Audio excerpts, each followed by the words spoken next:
Selamat berjumpa kembali dengan kami, channel Film Legenda Nusantara. Dalam channel ini, kami akan menyajikan cerita-cerita legenda, cerita-cerita sejarah Nusantara, kejayaan Nusantara.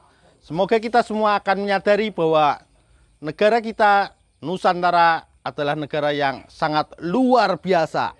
Salam NKRI.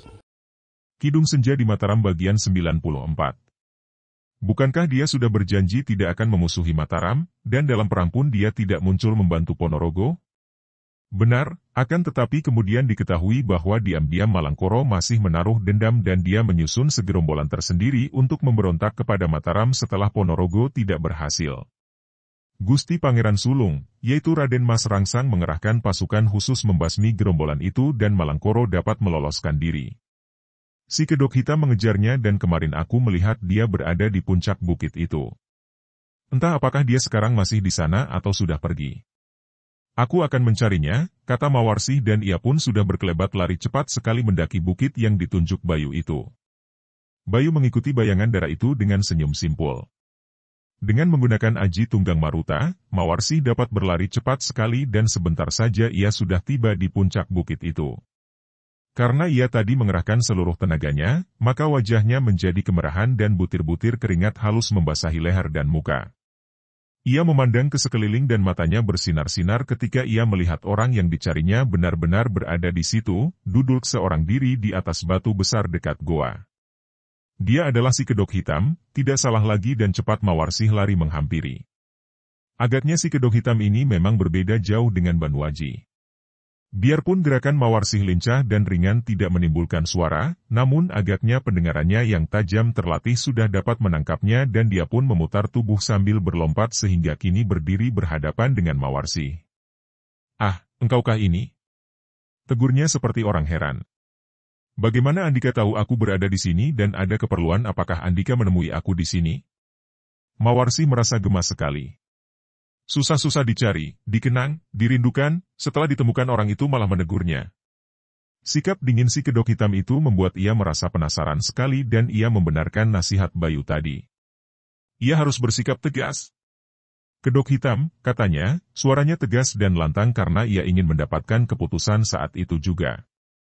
"Aku datang mencarimu untuk menuntut agar Andika bertindak sebagai seorang ksatria yang bertanggung jawab." Den Roro, apakah maksud kata-kata Andika itu? Apa yang harus kupertanggungjawabkan?" Sepasang mata dari balik kedok itu mencorong dan mengamati wajah Mawarsih penuh selidik. Lupakah Andika bahwa tempo hari Andika ikut bertanding di panggung sayembara, dan Andika telah menangkan pertandingan itu, mengalahkan Malangkoro yang menjadi pemenang utama. Hal itu berarti bahwa Andika telah memenangkan sayembara, akan tetapi, mengapa Andika pergi begitu saja dan menyia-nyiakan diriku? Kini, setelah semua pangune-gunek di hatinya terlontar keluar. Mawarsih tidak lagi terganggu oleh rasa malu.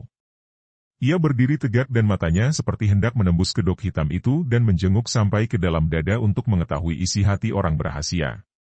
Sejenak dua pasang mata saling bertemu bertaut dan akhirnya si Kedok Hitam menghela napas panjang dan berkata, "Itukah yang ingin Andika tanyakan, Den Roro Mawarsih?" Andika tentu mengerti bahwa aku naik ke panggung bukan untuk mengikuti sayembara, melainkan hendak menekan kesewenang-wenangan Malangkoro. Pula, aku tahu bahwa aku tidak pantas untuk itu. Maksudku, Andika tidak pantas menjadi jodoh seorang seperti aku ini, dan Andika jauh lebih pantas kalau menjadi jodoh Banwaji. Kenapa Andika beranggapan begitu, kalau aku boleh bertanya?" desak Mawarsih penasaran. "Tentu saja, karena Banwaji rasanya memenuhi semua syarat, sedangkan aku sendiri. Aku berwajah buruk, tidak patut menjadi jodoh Andika." "Kedok Hitam, kenapa Andika beranggapan seperti begitu?" "Aku sendiri hanya berpendapat bahwa aku harus memegang janji sayembara, yaitu pria yang memenangkan sayembara itulah calon jodohku. Kalau aku mengingkari janji sendiri, aku akan selalu merasa tertekan oleh hati nuraniku sendiri." Kembali Kedok Hitam menghela napas panjang. "Den Roro, bagiku, perjodohan hanya mempunyai satu saja syarat utama, yaitu cinta kasih. Dan cinta kasih baru akan timbul kalau dua orang berlawanan jenis saling berjumpa dan ada daya tarik tertentu di antara keduanya. Akan tetapi, Andika belum pernah melihat wajahku, bagaimana mungkin ada cinta di hati Andika, dan tanpa adanya cinta bagaimana mungkin kita berjodoh?" Kedok hitam, dengarlah kata-kataku ini yang keluar dari lubuk hatiku. Aku tidak peduli bagaimanapun bentuk wajah Andika, aku tetap menganggap Andikalah satu-satunya calon jodohku yang telah kutentukan dari hasil sayembara. Bapakku sendiri akan selalu merasa kecewa dan malu kalau dia harus mengingkari janjinya dalam sayembara itu. Kedok hitam, Andika seorang ksatria, sudah selayaknya kalau Andika mempertanggungjawabkan perbuatan Andika. Andika sudah memasuki sayembara, dengan alasan apapun Andika telah mengalahkan pemenang utama, berarti Andika yang menjadi pemenang sayembara. Adalah suatu sikap pengecut kalau Andika melarikan diri dari kenyataan dan tidak berani memperlihatkan muka kepadaku. Aku menuntut agar Andika membuka kedok itu sehingga aku tahu siapa pria yang telah kupilih sebagai calon jodohku. Pada saat itu, Bayu yang tadi mengejar Mawarsi sudah tiba pula di situ dan dia mendengar juga ucapan Mawarsi. Tepat sekali permintaan Bakayu Mawar itu, kata Bayu yang memang biasanya bersikap lincah. Kedok hitam, sudah beberapa kali Andika menyuruh aku. Dan aku menaatinya, kiranya sudah sepantasnya kalau aku juga mendapat kesempatan melihat siapa Andika, melihat wajah Andika yang selalu disembunyikan di balik kedok. Benar ucapan Bakayu Mawarsi, seorang satria sejati tidak akan bersembunyi di balik kedok. Kini si kedok hitam tertawa. Suara tawanya nyaring dan mengejutkan kedua orang di depannya itu. Hahaha, kalian berdua terlalu mendesakku. Baiklah, kalian berdua merupakan orang-orang pertama yang melihat wajah si kedok hitam. Nah, pandanglah baik-baik, inilah wajah si kedok hitam. Dengan kedua tangannya, kedok hitam membuka kedoknya dari kain hitam dengan gerakan cepat dan dua pasang mata itu memandang dan terwajah Mawarsi berubah pucat, matanya terbelalak ngeri dan kakinya melangkah mundur. Bayu bahkan mengeluarkan suara seperti orang ketakutan dan jijik.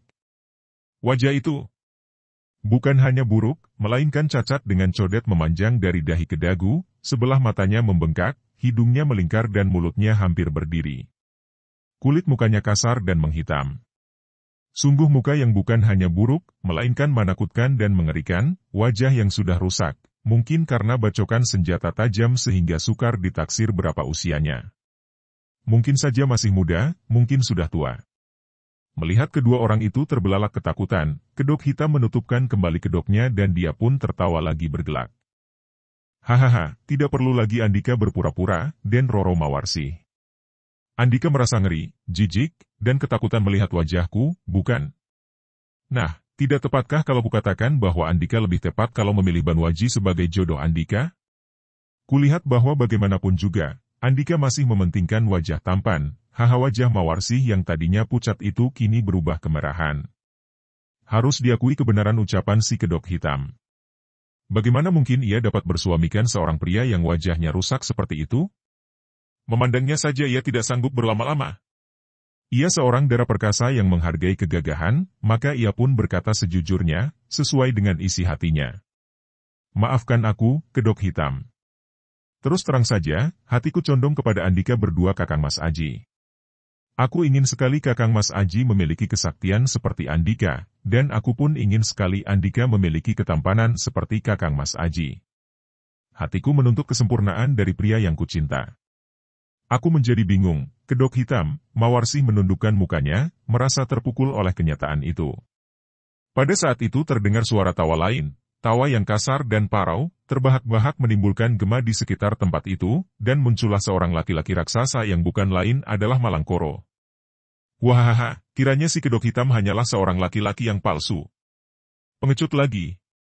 Malangkoro, akhirnya engkau muncul juga. Si kedok hitam berseru.